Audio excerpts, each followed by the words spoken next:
What is the difference between hazard and risk in tree risk assessment? Most people say that tree is a hazard, and that's usually where the analysis stops. But in professional tree risk assessment, hazard and risk are not the same thing. If you confuse the two, you will miscommunicate with clients, overprescribe removals, and potentially expose yourself to liability.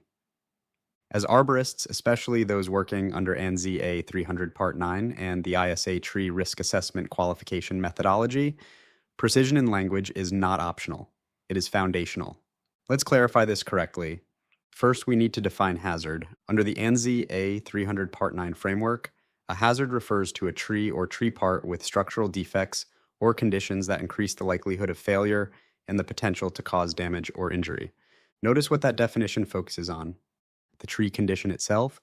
A hazard is about the presence of a defect and the potential for failure. Decay, cracks, included bark, dead or broken limbs, or root plate instability. These are hazards because they increase the likelihood that a part may fail, but a hazard by itself does not tell us the level of risk. Now let's define risk.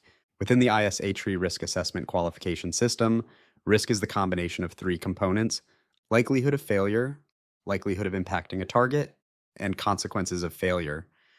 Risk is not just about whether something can fail. Risk is about what happens if it does. This is where many professionals and certainly many clients get it wrong. A tree can have significant defects. It can clearly be hazardous. But if there's no meaningful target, the overall risk may be low. Let's break down the three components of risk more carefully. First, likelihood of failure. This is the probability that a specific tree or tree part will fail within a given time frame.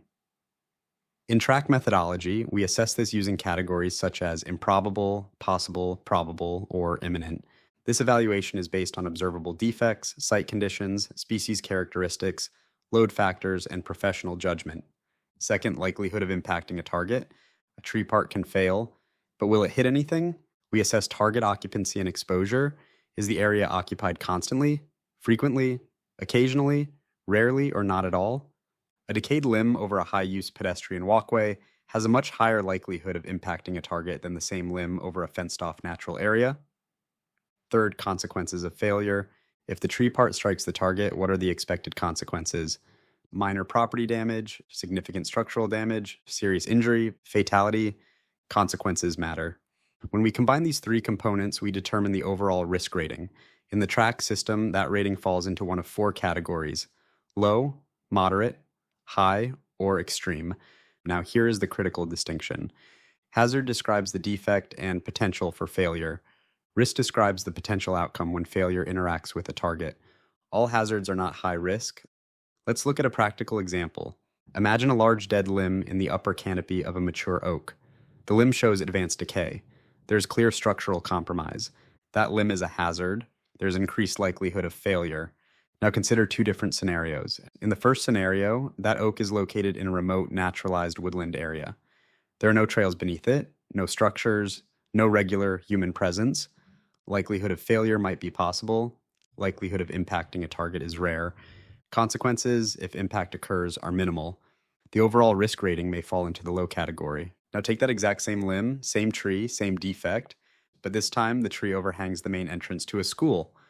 Failure potential is unchanged, but target occupancy is frequent to constant. Consequences include potential serious injury to children. The overall risk rating may now be high, same hazard, different risk. And this is why simply labeling a tree as hazardous is incomplete and professionally inadequate. Our responsibility as arborists is not to eliminate hazards.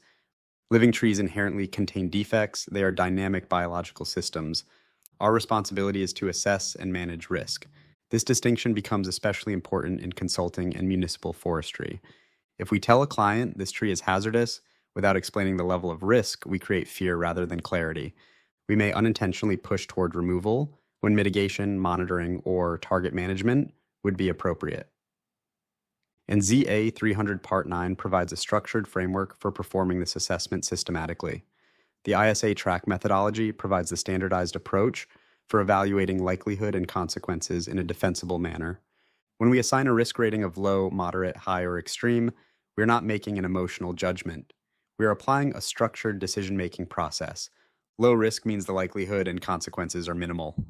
Moderate risk suggests that mitigation should be considered. High risk often warrants prompt mitigation. Extreme risk typically requires immediate action. Those decisions must be based on the combination of failure potential, target exposure, and consequences, not on the presence of decay alone. As professionals, we must communicate this clearly.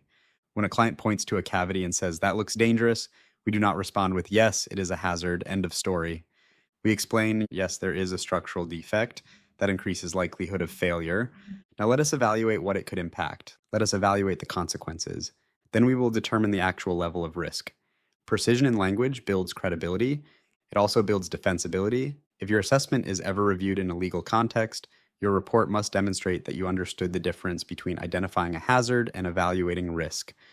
Tree risk assessment is not defect hunting, it is structured risk analysis. Hazard is about the tree, risk is about the tree, the target, and the consequences interacting together. If you remember nothing else, remember this: a hazardous tree is not automatically a high-risk tree, and our job as arborists is not to remove hazards indiscriminately.